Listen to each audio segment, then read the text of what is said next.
Remember a little while back when I uploaded my first review on that Elder Scrolls Online book by Titan Books? Well, here I am back with the Skyrim Libraries Vol.1, the Histories. The first part in a trilogy of books relating to, well, Skyrim. As I said in the last video, I'm not entirely sure how to approach this other than the same way I would any other product review, so let's do it. First off, I'm loving the appearance once again. This book also features that nice faux leather cover with a nice imbued Skyrim logo emblem thingy, some nice detail around the edges. The front cover has a nice shiny title and that same imbued emblem mentioned before. However, this one doesn't look quite as nice and clean as the other one, but that's not really a big deal. There's also that nice detailing around the edges of the front cover, giving this book the appearance of an authentic old-timey tome. The back cover features the same dark gray faux leather and emblem, as well as some pricing information. This book retails for around $35 US, 40 Canada, and around 30 European currencies. Just like in Tales of Tamriel, the Skyrim Libraries Book 1 features nice thick pages, authentic looking aging, and some nice type that gives it a neat fantasy feel. It reads really nicely. The book mostly consists of stories and writings found in-game, hence the title of it. However, it's not a history book, as the stories and other stuff contained read more like, well, stories than a textbook. Much like in the last book I reviewed, the pages are very well laid out. The big blocks of text are broken up with bits of artwork that correspond to each story, ranging from breathtaking paintings depicting epic battles, detailed portraits of all the various races found in-game, and intricately laid out maps to help give you a feel of the land, as they say.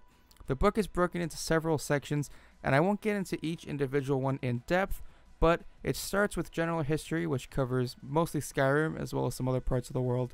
The second section is specifically about Skyrim itself, and the third is a very short bit that offers a selection of text about Morrowind. Sorry if I'm not pronouncing that right, you know I'm not really a fan of these games. The final section is dedicated to dragons. The artwork is just as awesome as all the books Titan Books put out. It's extremely well made and seems to feature a huge emphasis on detail, as every piece of art found in the book is more breathtaking than the last. As I mentioned before, the artwork ranges from full-on paintings to scratchy, kind of rough-looking sketches. Each piece corresponds to a story or piece in the book, doing a very good job of helping the reader visualize each piece very well. In closing, this is not a guidebook, but more of a collector's piece. As I've said before, I wasn't looking at it like it was. It's merely a collector's piece, and a very well made one at that. This product costs $35, and it's mainly a collection of works found in-game, so for the same price, you could probably buy the game and all of its expansions and DLC and just get it all that way. So this is more if you're like a really hardcore fan of Skyrim and want to own a neat little collector's piece, then this will definitely be a product for you. However, if you're mostly looking for a compelling narrative, some new writings, or a guidebook, or some more lore or something like that, then this probably won't be for you, but would also contain some valuable information if you don't want to go through and read every single story and book in game. So this is, I'd say this is mostly for people who are like hardcore fans of the game who want to just add to their collection, and if that's the case, this book would make a wonderful addition to your collection. However, for somebody like me who's not really into the games, I probably wouldn't buy one myself.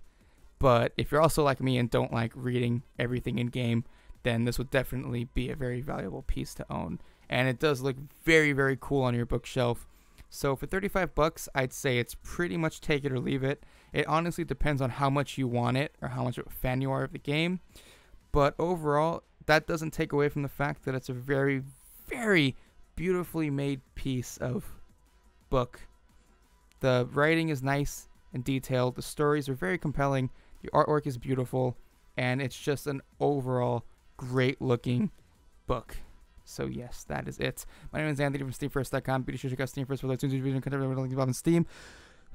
Be sure to check out our live streams on Tuesdays, Thursdays, Fridays, and Saturdays. That's like the schedule I have in my head. We might stream other days. And all of our social media is in the description. Be sure to buy our t-shirts. And I'll see you guys in the next video. Goodbye.